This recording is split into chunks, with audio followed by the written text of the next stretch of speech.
नमस्कार बच्चों, good morning. आज अपन बात करेंगे सेल साइकिल के बारे में, यानी कि कोशिका चक्र के बारे में बात करेंगे आज अपन।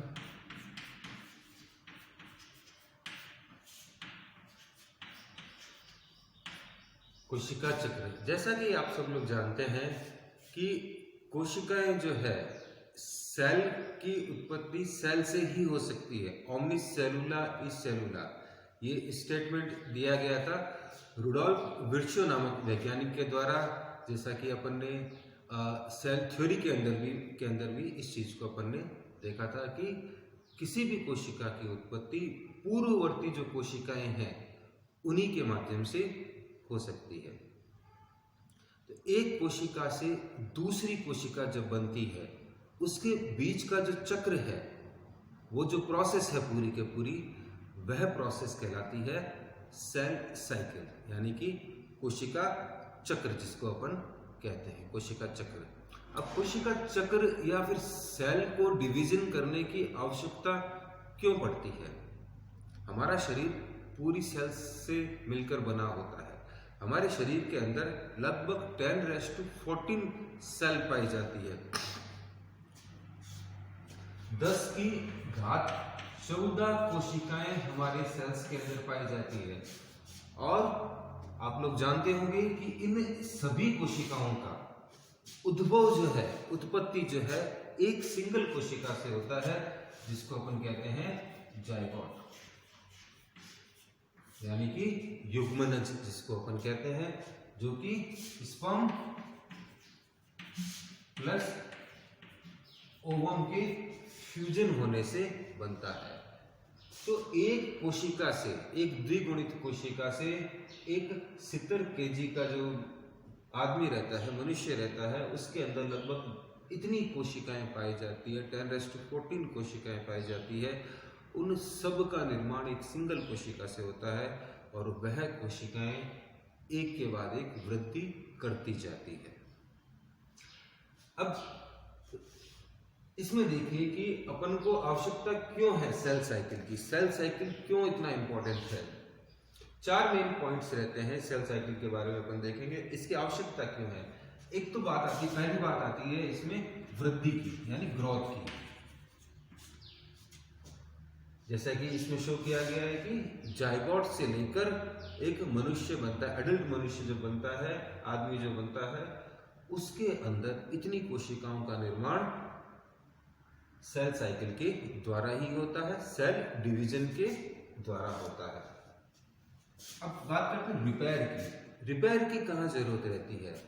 हमारे शरीर के अंदर कई सारे टिश्यूज वगैरह रहते हैं, कोशिकाएं रहती है, वह डैमेज हो जाती है, चोट लग गई जैसे हमें, तो वह कोशिकाएं डैमेज हो जाती है। उन कोशिकाओं को वापस रिपेयर करने के लिए सेल डिवीजन की आवश्यकता होती है। और सेल डिवीजन किसके माध्यम से होता है? सेल साइकिल के माध्यम से होता है। रीजनरेशन को अपन हिंदी के अंदर कहते हैं पुनर्जनन। ये जो पुनर्जनन कहाँ होता है? कोशिकाओं के अंदर। सेल जो रहती है हमारे शरीर की, जैसे कि अपन बात करते हैं स्किन की, अगर अपन बात करें,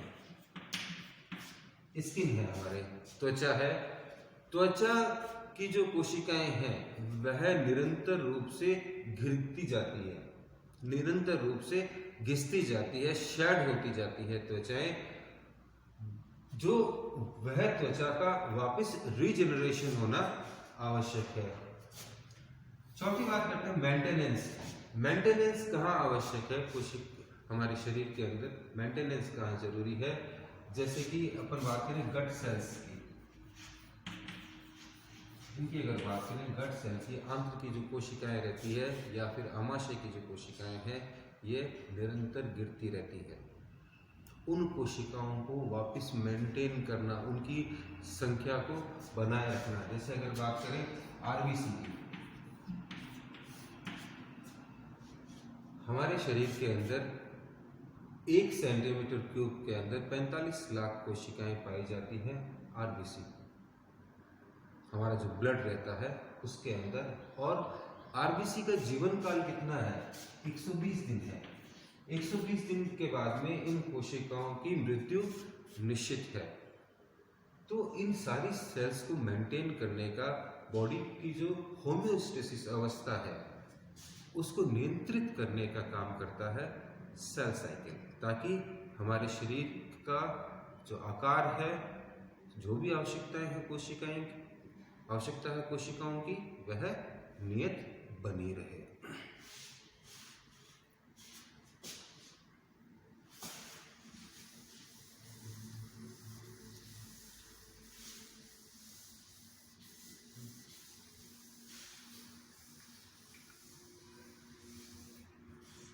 एक्चुअली सेल साइकिल है क्या बच्चों? सेल साइकिल दो चीजों से मिलकर बना होता है।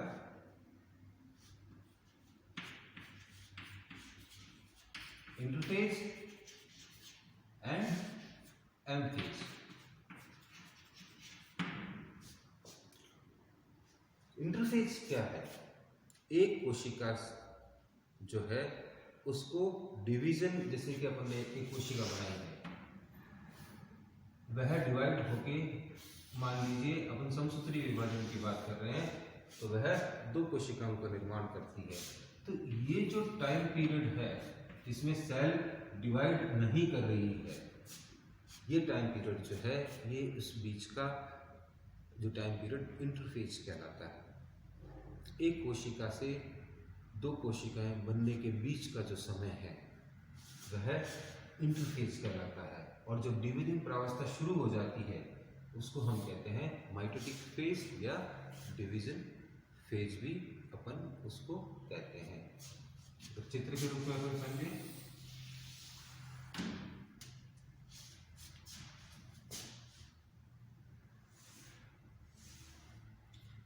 केवल ये प्रावस्था एम फेज है, बाकी की पूरी प्रावस्था तीन फेजेस में डिवाइड होती है। इंटरफेज जो है इसको अपन तीन फेजेस में डिवाइड करते हैं, G1, S और G2। इसके अलावा एक और फेज होती है GO, जिसको अपन क्विसेंट फेज भी कहते हैं, शांत प्रावस्था। इंटरफेज को हिंदी में क्या कहते हैं? अंतरावस्था। अंतरा का मतलब क्या है? दो डिवीजन के बीच की अवस्था, यानी कि कोशिका बनी, उसके बाद में कोशिका कब विभाजित होने जाएगी वापस, उसके बीच का जो ड्यूरेशन है वह कहलाएगा इंटरफेज कहलाता है। तो अपन सेल साइकिल को इन 5 प्रावस्थाओं के अंदर अपन देखेंगे। बेसिकली ये 4 और एक ये एम फेज वाली अवस्था।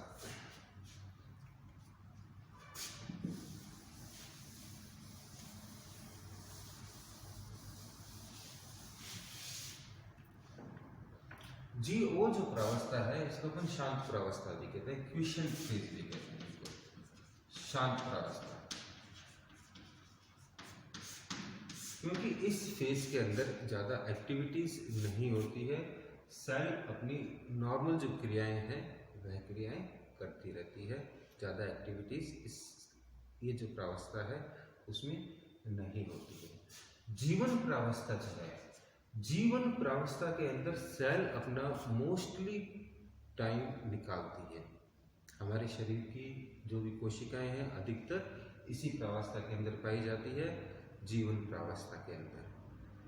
ठीक है, इस प्रावस्था के अंदर एक तो क्या रहता है बच्चा? नॉर्मल एक्टिविटी सेल की रहती है,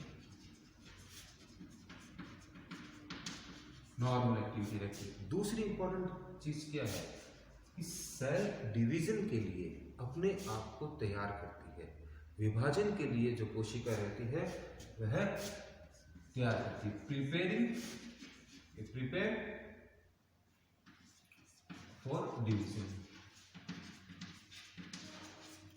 इस प्रावस्था के अंदर क्या है कि कोशिका विभाजन के लिए आवश्यक एंजाइम्स, न्यूक्लियोटाइड्स, मिनरल्स आदि स्टोर किए जाते हैं। जो हमें चीजों की आवश्यकता रहेगी एंजाइम्स की सेल डिवीजन के लिए, उन सब चीजों की तैयारी, यानी कि युद्ध पे जाने से पहले की सारी तैयारी इस प्रावस्था के अंदर, जीवन प्रावस्था के अंदर हो जाती है। एस प्रावस्था क्या है? एस प्रावस्था का अगर फुल फॉर्म देखें तो इसको कहते हैं सिंथेसिस फेज। सिंथेसिस फेज यानी कि निर्माण प्रावस्था। आप सब लोग ये चीज जानते हैं कि अगर कोई सेल डिवाइड हो रही है तो उसके अंदर जितना डीएनए पाया जाता है, गुणसूत्र पाए जाते हैं, उनका डबल होना आवश्यक है ताकि विभाजन के पश्चात वह नॉर्मल प्रावस्था में आ सके। उसका डीएनए जो अमाउंट है वह उतना का उतना रह सके जो कि सभी कोशिकाओं के अंदर पाया जाता है। तो यह प्रावस्था क्यों इम्पोर्टेंट है? क्योंकि इस प्रावस्था के अंदर डीएनए का निर्माण होता है। डीएनए रेप्लिकेशन या डीएनए सिंथेसिस इस प्रावस्था के अंदर होता है। कोशिका के अंदर जितना अमाउंट का डीएनए पाया जाता है उसका डबल इसमें हो जाता है ताकि डिवीजन के पश्चात डीएनए कंटेंट अपनी नॉर्मल प्रावस्था में रह सके। एक और चीज का निर्माण होता है इसमें, हिस्टोन प्रोटीन का।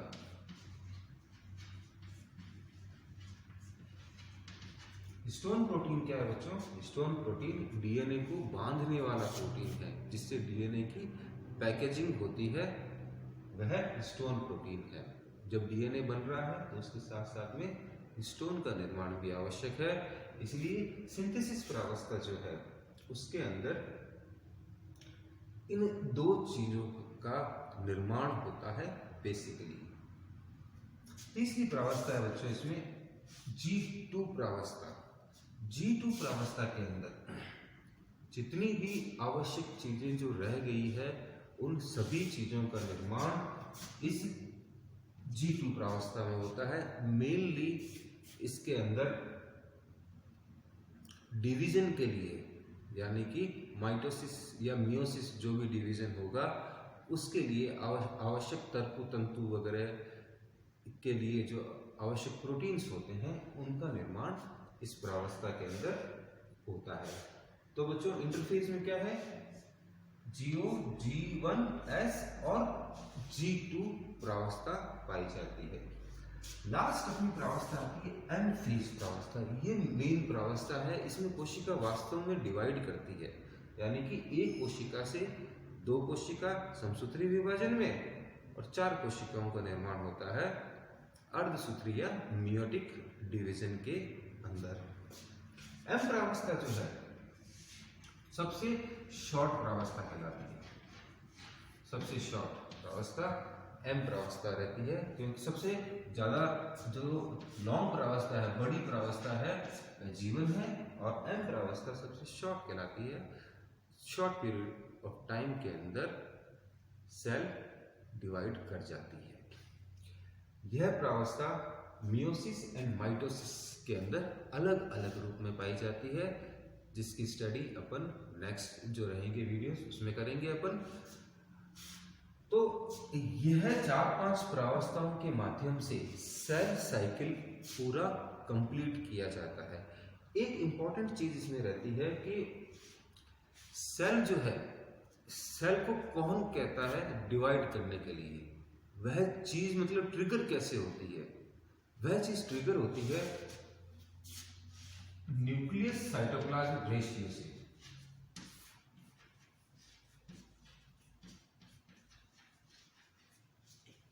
न्यूक्लियस साइटोप्लाज्म जो रेशियो है वह अगर कम होता जाता है, यानी कि न्यूक्लियस का साइज जो है, अगर ये मान लीजिए कोई कोशिका है, इसमें पहले न्यूक्लियस का साइज इतना था, अगर न्यूक्लियस का साइज इतना बड़ा हो जाता है, या फिर अपन उल्टा कह सकते हैं, इसमें कोशिका का आकार इतना बड़ा हो जाता है, न्यूक्लियस छोटा रह जाता है, तो न्यूक्लियस का जो कंट्रोल होता है कोशिका के ऊपर वह कम हो जाता है।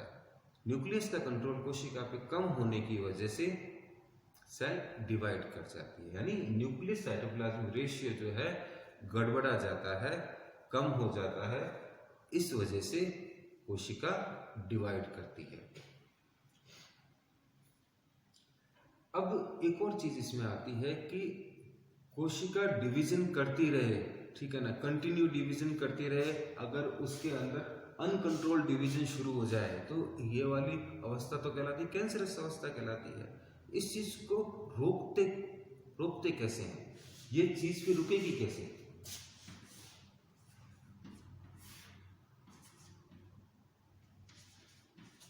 ये चीज कैसे रुकती है। तो बच्चों क्या रहता है कि जीवन प्रावस्था और G2 प्रावस्था के लास्ट में, जीवन प्रावस्था के लास्ट में और G2 प्रावस्था के लास्ट में कोशिका चक्र के अंदर चेक पॉइंट्स पाए जाते हैं। ये क्या है, ये कहलाता है first check point, first check point. ये कहलाता है सेकंड चेक पॉइंट। जीवन में फर्स्ट और G2 के अंदर सेकंड चेक पॉइंट कहलाते हैं। यह चेक पॉइंट जो है यह कोशिका विभाजन में जाए या नहीं जाए इस चीज पर नियंत्रण करती है, यानी कि कोशिका विभाजित होगी या नहीं होगी। अगर कोशिका चक्र की ये वाली प्रावस्था क्रॉस हो जाती है, first check point, check points क्या होते हैं, बेसिकली CD के साइक्लिन प्रोटीन होते हैं। CD के साइक्लिन प्रोटीन होते हैं। अगर यह चेक पॉइंट क्रॉस कर लिया तो फिर कोशिका S प्रावस्था के अंदर चली जाएगी। अब एक बार अगर कोशिका S प्रावस्था में चली गई तो फिर वह DNA सिंथेसिस का काम पूरा कर लेगी। लेकिन एक और चेक पॉइंट है यहाँ पर G2 प्रावस्था के लास्ट में। G2 प्रावस्था के लास्ट में जो चेक पॉइंट होता है इसको भी क्रॉस करना जरूरी है कोशिका चक्र के अंदर। अगर कोशिका ने यहां से भी क्रॉस कर लिया तो फिर सेल डिवाइड होगी ही होगी। तो ये दो चेक पॉइंट्स भी आपको ध्यान रखना है। ठीक है बच्चों, अपन ने आज सेल साइकिल के बारे में नॉलेज लिया। नेक्स्ट जो क्लासें रहेगी अपनी उसके अंदर अपन सेल डिविजन्स के बारे में जानकारी लेंगे। धन्यवाद।